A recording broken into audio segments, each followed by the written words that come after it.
In some ways, it's a counterintuitive study of recent and contemporary American humor.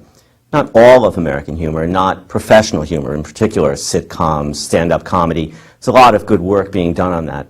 But I was more interested in intentional uses of humor, strains of humor over the last 30 years that have involved doing things with humor that were beyond just trying to amuse. So, for example, strains of sadistic humor in popular culture that are about trying to terrify, strains of curing and helpful and meditative humor associated with the positive humor movement. So on the one hand, sort of a Freddy Krueger-like approach to humor, which is very violent and cruel, and on the other hand, what looks like its opposite number, this healing, hopeful, new age approach to humor. But there are many other intentional uses of humor as well, beyond those two, cruelty and curing, that I look at, have to do with humor as persuasion, humor as a form of information and misinformation, leading and misleading. So humor in politics, and I'm interested in the ways in which humor provokes, jokes provoke responses. So the interaction of a joke and an anti-joke, where someone thinks something is funny, but because it also has an intentional edge, it's trying to push opinion, say, others react and say, wait a minute, we don't think that's funny, we don't accept that joke, we don't think the subject should be treated in that way.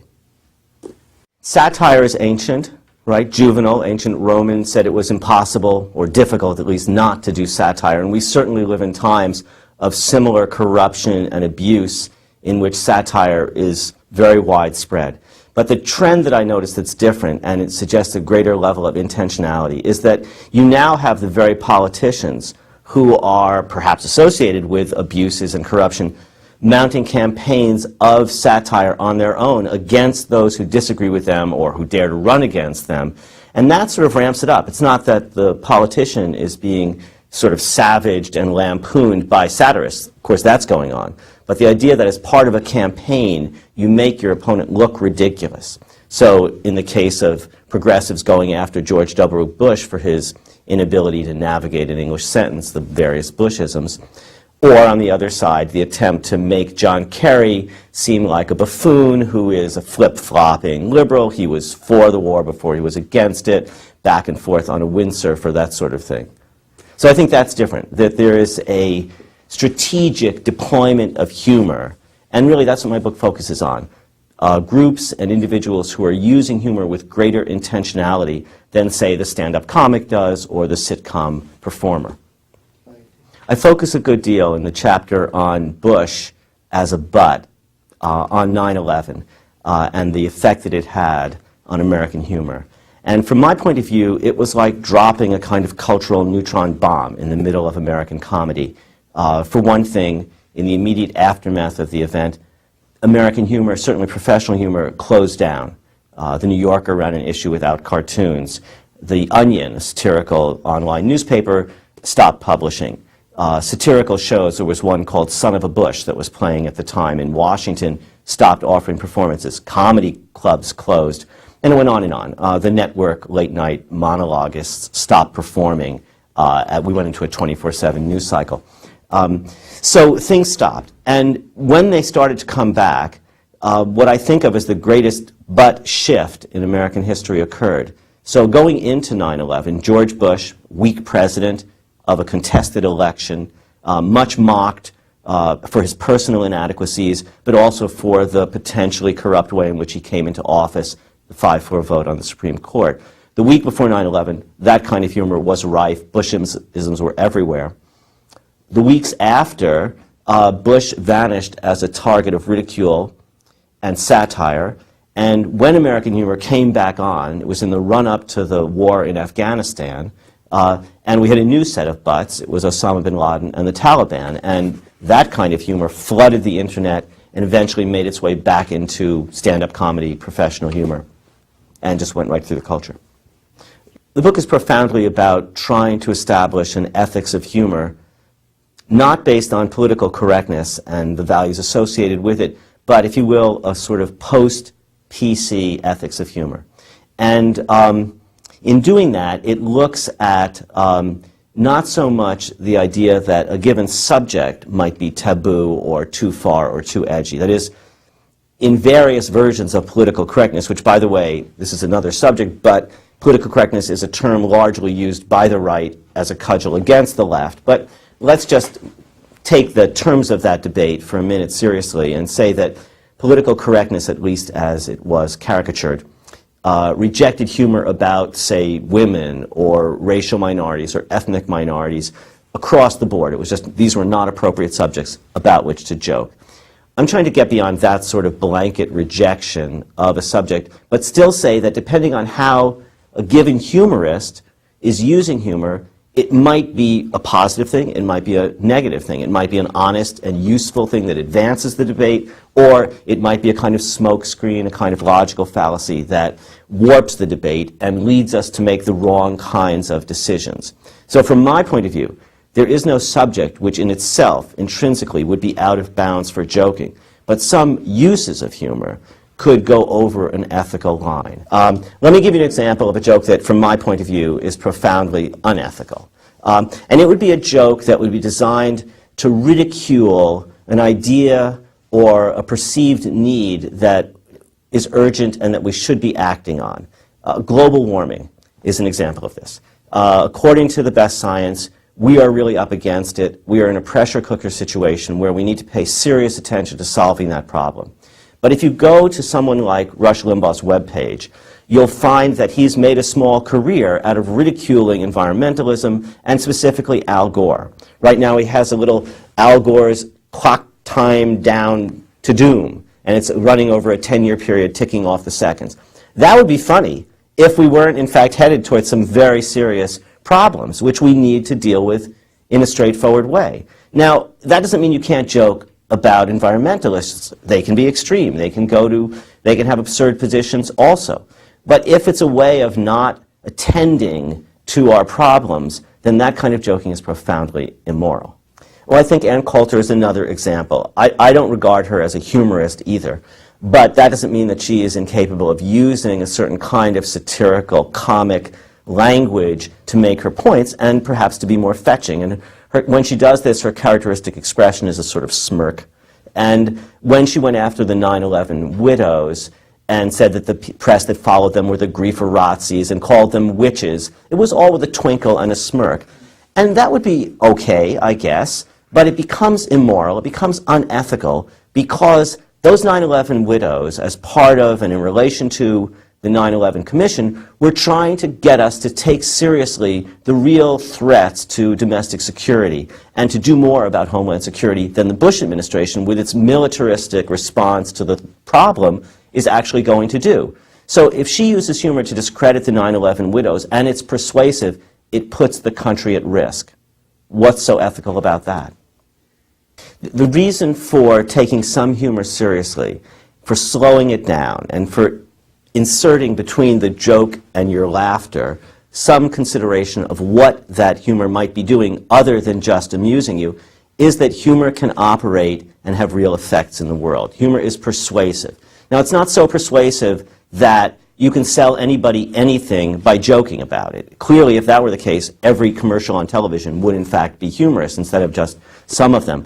But it persuades in a particular way. It persuades people who aren't already dug in on an issue to lighten up about it, not to come up with counter-arguments, to take it easy, to take it in, to go along. And if what you're going along with is the decision to invade Iraq because the UN inspectors are ridiculous in their inability to find weapons of mass destruction, or what you're going along with is smoking cigarettes because that Joe Camel is such a sexy, funny guy, or that Spuds MacKenzie is such a cute party animal beer dog, and you're a teenager or a kid, well then, you ought to stop, and we ought to stop as a culture and think about the ways in which humor is not just delightful and entertaining, but potentially is serving the worst and not the best impulses in our nature.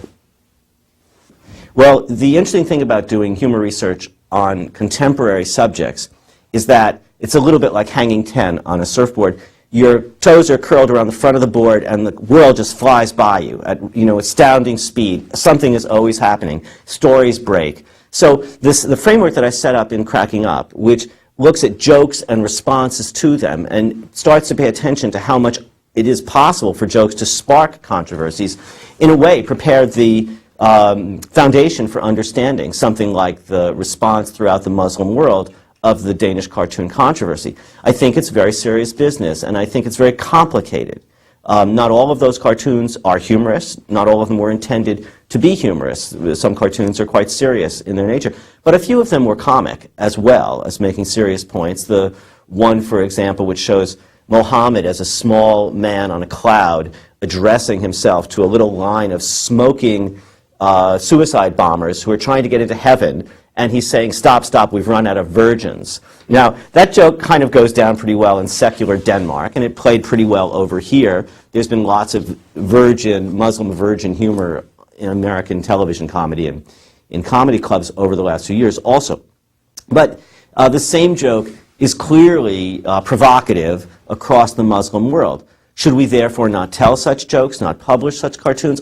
That's not my point.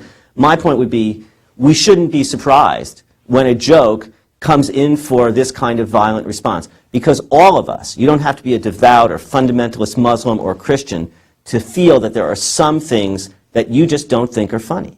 And we need to pay attention to that as public speakers, as artists who perform, as comedians. We need to be aware of our audience and our effect in the world. And we need to take that seriously at times. There's a lot of material in this book which follows intentional uses of humor, humorists who are trying to do something other than amuse. But in the process of doing that, they are often, and quite often deliberately, very funny. So the examples that I use, the jokes, the parodies, the speeches, the skits in the book, often flash with a kind of wit that is startling because it seems to be more significant. It seems to also be doing more. I think of some of the people that I interviewed. Shazia Mirza, who was the first British stand-up female comedian and who started working before 9/11. When 9/11 broke out, she stopped performing, quite understandably, and she came back after about 10 days and started her act up in London. The first joke she told made headlines, or at least became a kind of story that circulated widely after 9/11. She said, "Hello, I'm Shazia Mirza," or at least that's what it says on my pilot's license. And of course what she was doing there was suggesting, humorously, that not all Muslims, not even all devout Muslims, were terrorists. And it's an important point, and it's a point that, of course, many have seen and accepted, but that needs to work its way into the way we think about the interaction between the West and Islam. I think of another comic writer and creator, a guy named Mark Forrest, who's the designer, the artist who created the Worried Shrimp website, in which he has not only fishing lures that he's invented, kind of incongruously, but lots of satiric cartoons, images of George W. Bush. And I think of him as the most focused, determined, and hard-hitting satirist, cartoonist who's gone after Bush.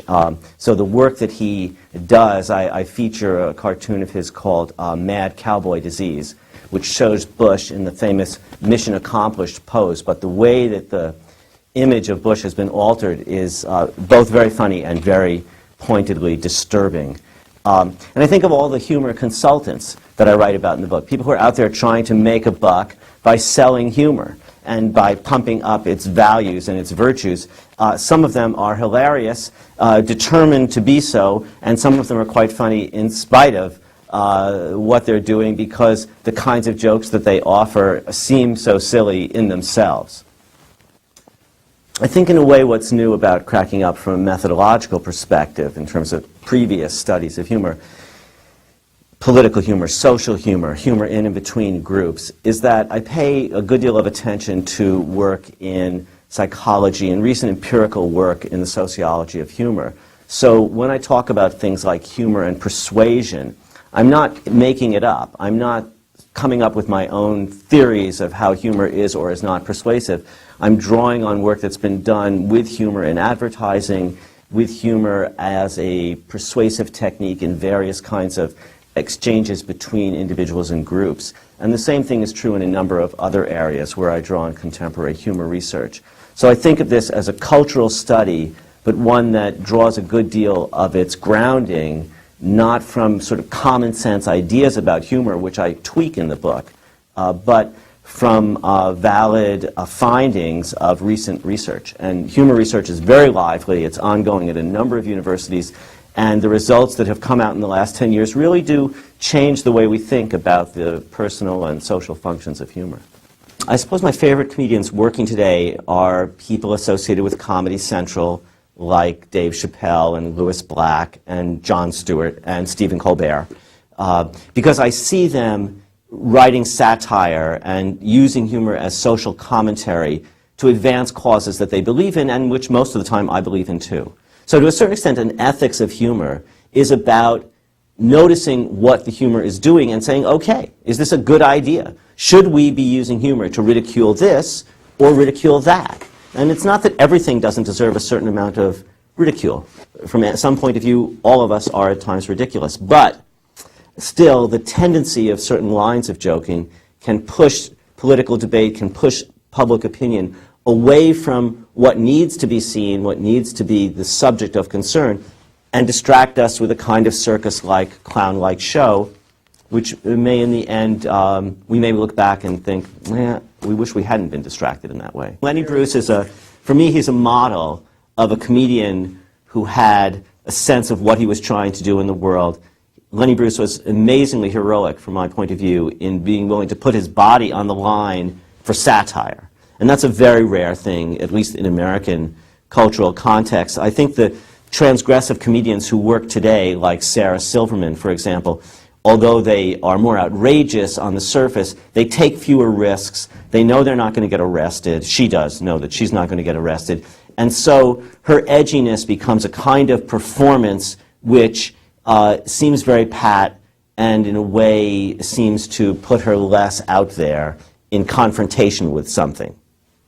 The study of humor itself is something which is not universally applauded. There's a lot of resistance to it. And for example, E.B. White famously said something like this: you can dissect a joke, but the frog dies and the innards are appealing only to the pure scientific mind. And Bob Newhart, in an autobiography that's just come out, makes the same kind of point. He says if he sees another book called The Serious Side of Humor, he's going to vomit. And I get that. I think most people resist the study of humor because they feel as though this is something that they enjoy, it's pleasurable, they don't want to be made conscious of it. If they're made conscious of it, they'll stop being able to enjoy it. It will interfere with their ability to create humor and all of that. I get it. But do you notice that food reviews don't really make restaurants less appealing, or that the study of sex hasn't put us off it as a species? I think the same thing can be said of humor. It's true that most people are not going to be interested in the academic study of humor on the grounds of linguistic structure, maybe even the psychology of humor, the sociology of humor. These are things which tend to be pretty dry in the way that they go about asking questions. But when it comes to the role of humor in culture and in politics, I think all of us as citizens have a kind of obligation to pay attention to it when it becomes possible for it to influence public discourse, influence opinion formation, and influence policy. So that's when it becomes a subject of great interest, and that's really the focus of the book. Beyond the help of our own O'Neill Library staff, I would say that I drew very much on contemporary online databases and websites. I spent a lot of time in my career studying earlier American literature, not so much humor, but, for example, researching things like different cultural motifs in the 1840s, the 1790s, and there are great databases for that as well.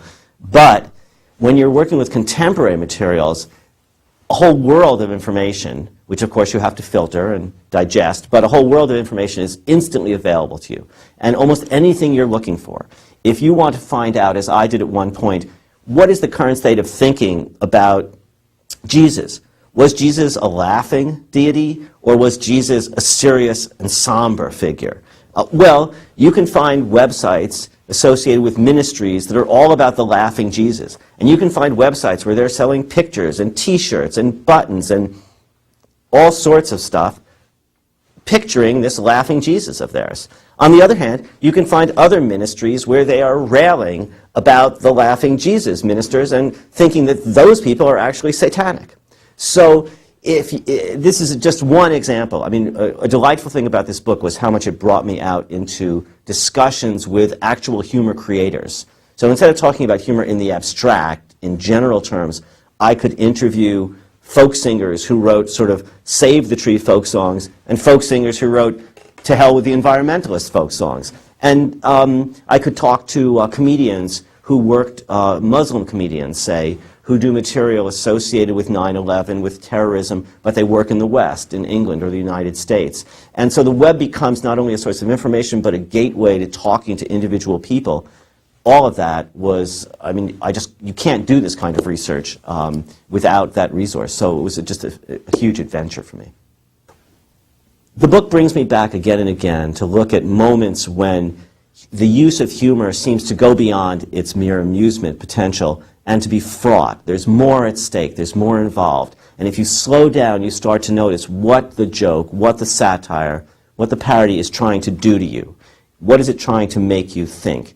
And it makes you self-conscious about it. So the kinds of moments that I look at are moments that most people wouldn't even associate necessarily with humor. But let's go to the darkest part of the book. It's not the part that deals with sadistic humor in popular culture, figures like Hannibal Lecter, Freddy Krueger, the Joker, but actually real-life criminal events that have involved humor. And the most notable of them, and that I look at in some detail, is the torture at Abu Ghraib in the Iraq prisoner detention facility. Now, that story broke upon the world, and it was a huge embarrassment to the Bush administration and to the American war effort there, for the obvious reason that we were using Saddam Hussein's prison where torture had gone on, and torture was still going on there.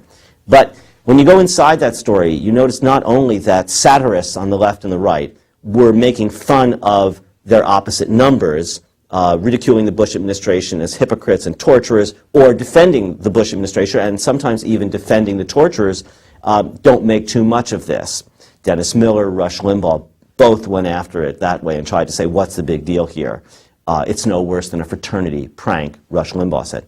But in the actual enacting of the scandal itself, in the actual torture, there was humor that was used. And the torturers, Charles Grainer and his cohorts, were mocking the very people that they were torturing while they were torturing them. They piled them up into a big pile, and they pretended that they were a pile of leaves. They jumped on them. There are all those pictures of them with their thumbs up and their big grins. So it was a merry time for them. And then there was another soldier who came in and sort of found this going on. And on the one hand, he felt drawn and he felt sympathy for the people who were being treated so badly and tortured. On the other hand, he kind of thought some of it was pretty funny, and that made him pull back.